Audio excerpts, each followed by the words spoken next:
ETF index mutual funds నేర్చుకుని stock మార్కెట్లో రాణించాలనుకుంటున్నారా? వెంటనే ఈ నెంబర్కి కాల్ చేయండి. నమస్తే రమగారు. నమస్తే జయ. రమగారు, మనము చిన్నపిల్లలకి సంబంధించి విక్రమ బేతాళ కథలు చెప్పుకుంటున్నాము. ఒక కథ చెప్పాము. సో చాలామంది మనకి కామెంట్ రూపంలో తెలియజేస్తున్నారు, ఇంకా మరికొన్ని కథలు చెప్పండి అనేసి. ఇంట్రెస్టింగ్గా అనిపిస్తోంది కదా. సో ఈరోజు ఇంకొక కథ ఏదైనా చెప్పుకుందామండి. అంటే చందమామలు అయితే పట్టువదలని విక్రమార్కుడు మళ్ళీ వెందిరిగాడని రాస్తారు. మళ్ళీ విక్రమార్కుడు నడిచాడు, చెట్టు దాకా వెళ్ళాడు. చెట్టు మీద నుంచి అక్కడున్న శవాన్ని దింపి భుజాన్ని వేసుకున్నాడు, నడవడం మొదలుపెట్టాడు.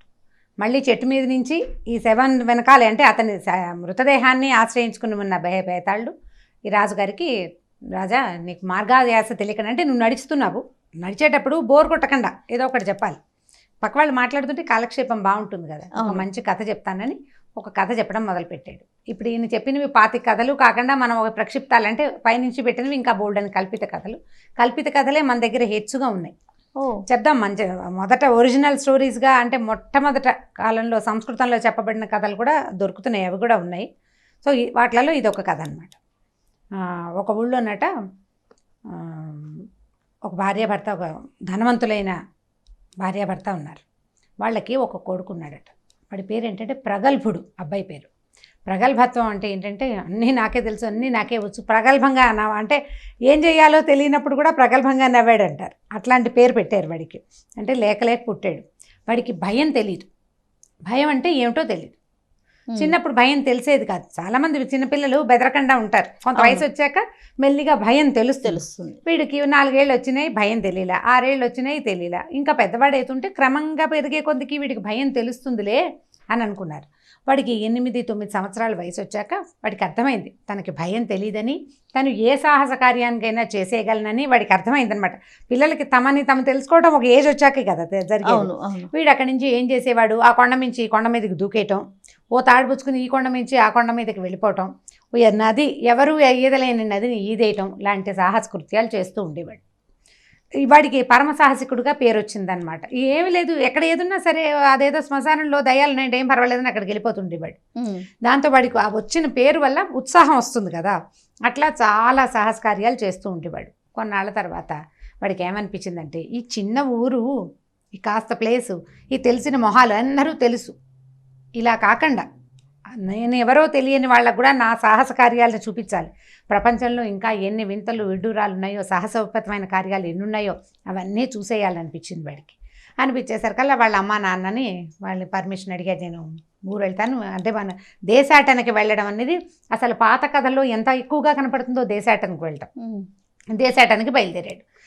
అతనితో పాటు ఒక నౌకర్ని పంపించారు. వాడు సామాన్లు మోయటానికి, జస్ట్ సాయం, తోడు కాదు, సహాయానికి, పనులు చేసి పెట్టడానికి, కాస్త ఎక్కడైనా అడవిలో ఆగారనుకో వంట చేసి పెట్టడానికి, నీళ్లు తెచ్చిపెట్టడానికి అట్లా పనికుంటాడని ఒక కుర్రాడినే ఇతనికి తోడిచ్చి గుర్రము అవి ఏవో ఇచ్చి పంపించారు. సామాన్లు తెచ్చుకున్నాడు, బోల్డు డబ్బులు ఉన్నాయి, డబ్బులు తెచ్చుకున్నాడు. ఇక వెళ్ళే దారిలో వాడు ఎన్ని రకాల సాహస కృత్యాలు చేశాడు. అసలు అది అన్నీ ఇన్ని లెక్కలేదన్నమాట. రోజులు గడుస్తూ ఉన్నాయి. అప్పటికి 17-18 ఏళ్ల కుర్రాడు బయటకు వచ్చాడు. మెల్లిగా వాడికి 20-25 ఏళ్ళు వచ్చినాయి ఈ దేశాటంలోనే. వాళ్ళ అమ్మా నాన్నకి కబురు చేయడానికి ఉంది. పాత రోజుల్లో అంచెటపాలు అవి చేసేవాళ్ళు. ఈ ఊళ్ళో ఈ ఉత్తరం రాసి పక్క ఊళ్ళో ఇవ్వమని, ఆ పక్క ఊళ్ళో నుంచి ఇంకో ఊరికి ఇవ్వమని అలా పంపించడానికి అంచెల టపా అనేవాళ్ళు. అంచెటపాలు దాని పేరు. అంచెలంచెలుగా వెళ్తుందనమాట. మనం ఒకడికి ఉత్తరం ఇచ్చామనుకో, వీడు పక్క ఊళ్ళో పట్టుకెళ్ళిస్తాడు. ఆ పక్క ఊళ్ళో వాడు ఇంకో పక్క ఊరికి వాడు ఒకడే మనిషి కాదు, వేరు మనుషులు అంచెల మీద వెళ్ళేదనమాట. ఎట్లాగో వీడు ఫలానా ఊళ్ళో ఉన్నాడు, ఫలానా సాహస కృత్యాలు చేసి గొప్ప పేరు సంపాదించుకుంటున్నాడనే వార్త తెలుస్తూ ఉండేది. వాళ్ళ అమ్మ నాన్న అనుకునేవాళ్ళు, వీడు ఎప్పుడైనా జీవితంలో స్థిరపడతాడా, అసలు ఎప్పుడు ఇవే చేస్తూ ఉంటే ఎక్కడ ఏం ప్రాణం పోతుందో వీడికి అలా అనిపించేది. పాపం వెయిట్ చేస్తున్నారు, ఎప్పుడో వాడు స్థిరపడ్డాడన్న వార్త వస్తుందని. సరే, కొంతకాలానికి వీడు కాంబోజ్ నగరం అని ఒక నగరంలోకి చేరేసరికి అక్కడ బస దొరకల వాడికి ఎక్కడ ఉండడానికి, సిటీలో ఆ టౌన్లో. అయితే కాస్త వాళ్ళని వెళ్ళి అందరినీ కనుక్కునేసరికల్లా వాళ్ళు ఏమన్నారంటే, ఊరికి వెలుపల అంటే ఊళ్ళోకి వస్తుంటేనే పెద్ద భవంతి ఒకటి కనపడింది. ఆ ఇల్లు ఎవరిది, అది అద్దెకిస్తారా అని అడిగితే, అయ్యా ఆ ఇల్లు ఒక ధనవంతుడిది, ఆయన ఎప్పుడో మరణించాడు, భార్య కూతురు ఉన్నారు, వాళ్ళు సిటీ లోపల టౌన్లో ఉంటారు, ఆ ఇంట్లో ఎవరు అద్దెకి దిగరండి, అందులో ఏదో విచిత్రాలు జరుగుతాయంటే, ఆ విచిత్రమే అనగానే వీడికి అదే కావాలి. సరే, వీడేం చేశాడు, వాళ్ళ ఇల్లు వెతుక్కుంటూ పోయాడు ఆ నౌకర్ని వేసుకుని. వాళ్ళ ఇంటికి వెళ్ళి, అమ్మా మీకు ఒక ఇల్లు ఉంది కదా, ఆ ఇల్లు ఇవ్వండి నాకు, నేను కొద్ది రోజులు ఉంటాను, ఈ ఊళ్ళో ఉండాలనుకుంటున్నాను. ఇక్కడ ఏంటంటే ఈ చుట్టుపక్కల చాలా తోటలు అరణ్యాలు అవి ఉన్నాయి, ఇక్కడ బోల్డ్ వింతలు విడ్డూరాలు ఉన్నాయి, అవన్నీ తన ప్రతిభని వాళ్ళకి చూపించాలి, అక్కడ ఉన్న వింతలు తెలుసుకోవాలి, అందుకని ఉంటానన్నాడు. ఆవిడేమందంటే మహారాజులాగా ఉండునైనా ఆ ఇంట్లో ఎవరు ఉండటానికి ఇష్టపడరు, అక్కడ ఏం జరుగుతుందో మాకు తెలియదు, వెళ్ళి ఉండమని. వీడు ఏం చేశాడు, ఆవిడ ఇంకో 2 నౌకర్లను ఇచ్చింది, తన పనివాడితోటి వాళ్ళతోటి ఇల్లంతా శుభ్రం చేయించుకున్నాడు. సరే క్లీన్ చేయించుకున్నారు. సాయంకాలం అయ్యేసరికి ఇల్లంతా శుభ్రపడిపోయింది. వంటవాడు ఏదో వచ్చి పనివాడు వంట చేశాడు, భోజనం చేశారు, వాడి దారిని వాడు పడుకున్నాడు. ఈయన పెద్ద పందిరి మంచం మీద చక్కగా పక్కేసుకుని పడుకున్నాడు. నిద్రపోయాక రాత్రి అర్ధరాత్రి, అప్పట్లో నిద్రలు ఏమిటి మనకు మళ్ళీ 11 నిద్రలు కాదు కదా, పెందరాళ్ళే నిద్ర. 7:30-8 గంటలకల్లా చీకటి, బాగా చీకటి పడిందంటే ఇక భోజనాలు చేయటం పడుకోవటమే. పడుకున్నాడు, మంచి నిద్ర పట్టింది. మధ్యరాత్రికి అంటే 1 గంటకి అలా అయి ఉంటుంది. మెలకు వచ్చింది అతనికి. మెలకు వచ్చేసరికల్లా దూకనా, పైనుంచి దూకేనా అని వినపడింది. పైనుంచి ఎవరో అడుగుతున్నారు, దూకమంటావా అని. దూకనా అన్నాడు. అర్థం కాలేదు అతనికి. ఏమిటి అన్నాడు.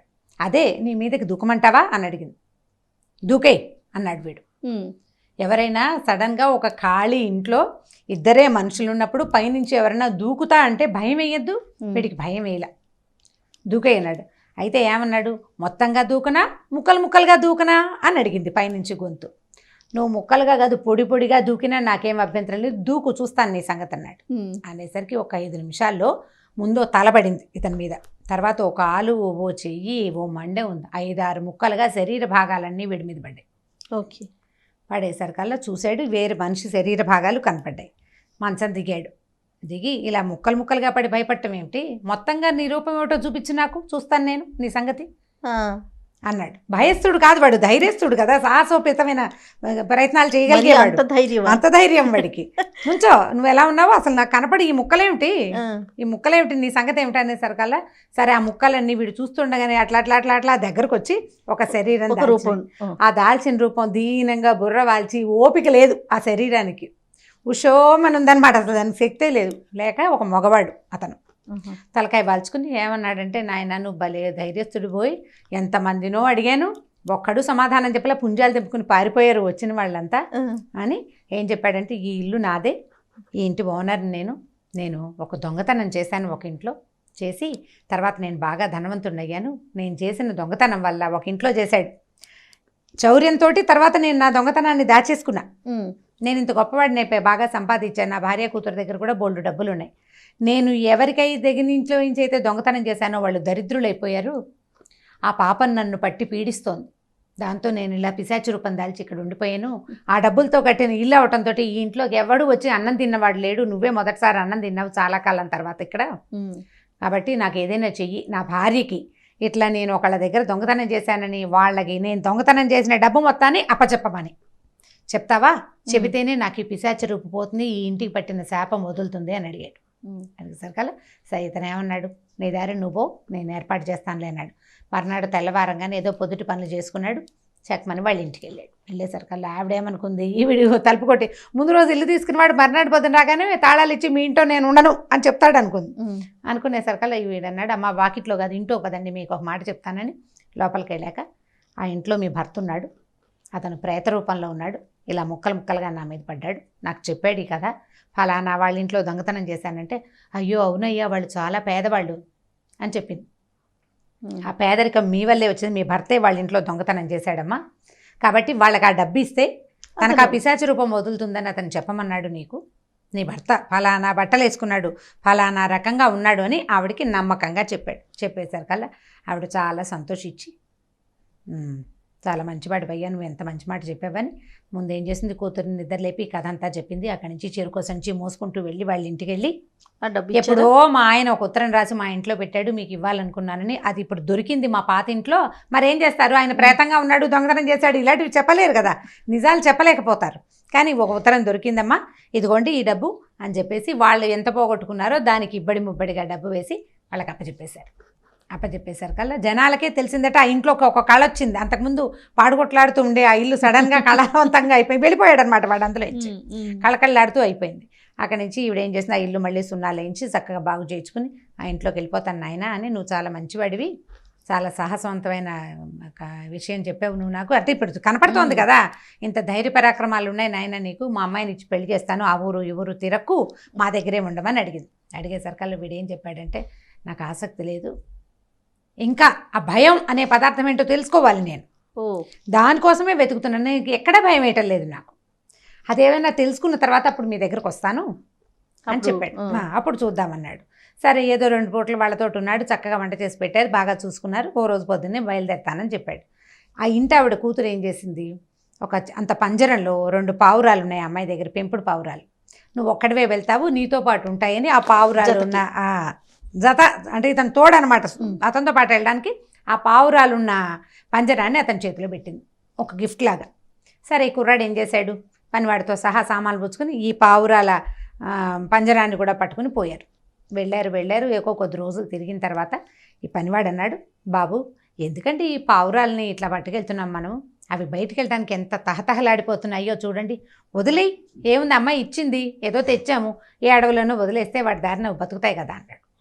సరే ఏం చేశాడు, అలాగే చేద్దామని ఆ పంజరాన్ని ఇట్లా చేత్తో పుచ్చుకున్నాడు, అది తీసాడు, తలుపు తీసేసరికల్లా ఈ 2 పక్షులు బయటకు వచ్చినాయి ఒక్కసారి. అప్పటిదాకా చిన్న కేజీలో ఉన్నాయి కదా, రెక్కలు అల్లార్చి పరిగెత్తడానికి ప్రాక్టీస్ పోయింది వాటికి. ఈ కిందకి బయటకు వచ్చిన పక్షులు 2 ఇలా పైకి లేచి రెక్కల్ని టపటపలాడిచ్చినాయి అన్నమాట. ఒక్కసారి టపటపలాడిచ్చేసరికి వాటికేసే చూస్తున్న ఈ కుర్రాడు అని ఉలిక్కిపడ్డాడు. ఒక్కసారి దడొచ్చేసింది, భయం వేసేసింది వాడికి. వాడు ఏనాడు ఆ శబ్దాన్ని వినలా. భయం అంటే ఏంటో అతనికి తెలిసిపోయింది, దడుచుకున్నాడు, భయం వేసిందనమాట. ఒక్క క్షణం భయం వేసేసరికి ఈ పావురాలను వదిలిపెట్టేశాడు.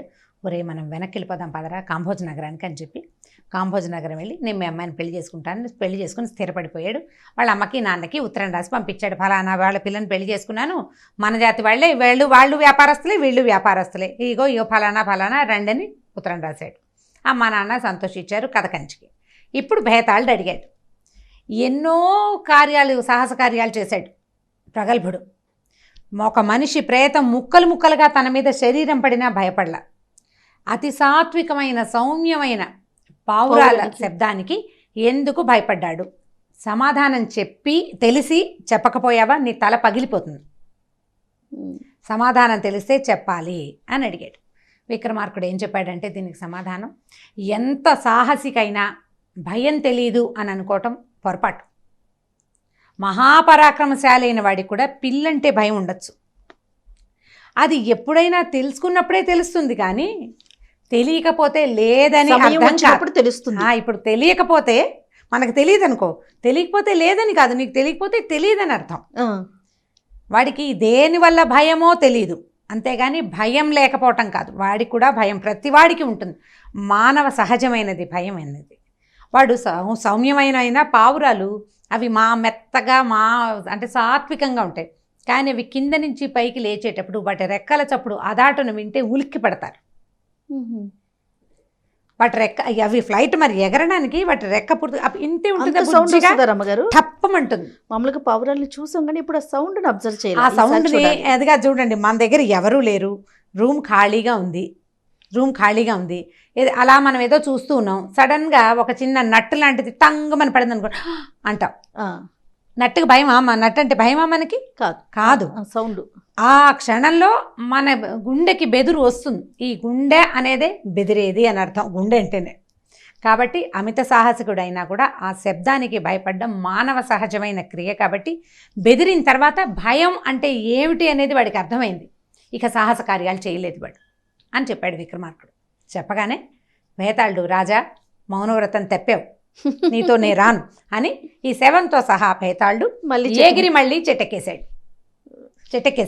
ఎక్కేయంగానే ఈయనేం చేస్తాడు మరి, అక్కడ ఉన్న సన్యాసికి ఈ బాడీని తీసుకెళ్ళి ఇవ్వాలి.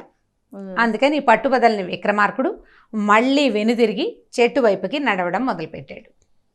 కథ కంచికి మనం ఇంటికి. సో ఈ కథ చూడండి, విక్రమార్కుడు సంగతి చూద్దాం. ప్రతిసారి చెప్పాలి యాక్చువల్గా, కానీ ఒకసారి చెప్పి వదిలేద్దాం అనుకున్నాను అనమాట. ఇప్పుడు ఇది ఒక పెద్ద పని, ఒకడు నిన్ను అడిగాడు ఈ పని చేస్తావా అని.